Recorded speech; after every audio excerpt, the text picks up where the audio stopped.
Hi అండి, అందరికీ నమస్తే.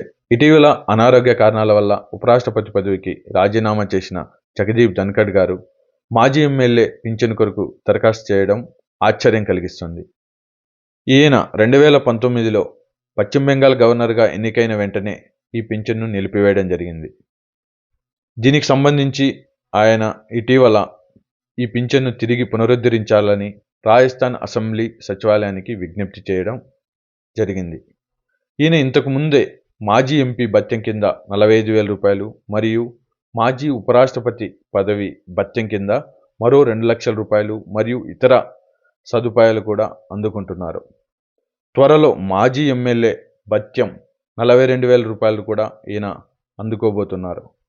ఒక వ్యక్తి ఎన్ని పదవులు అనుభవిస్తే అన్ని పింఛన్లు కూడా అందుకోకుండా ఒకే వ్యక్తి ఒకే పింఛను అమలయ్యేలా ఒక చట్టం తేవాలని మనస్ఫూర్తిగా కోరుకుందాం. ఈ కంటెంట్ కనుక మీకు నచ్చినట్లయితే please like, share and subscribe.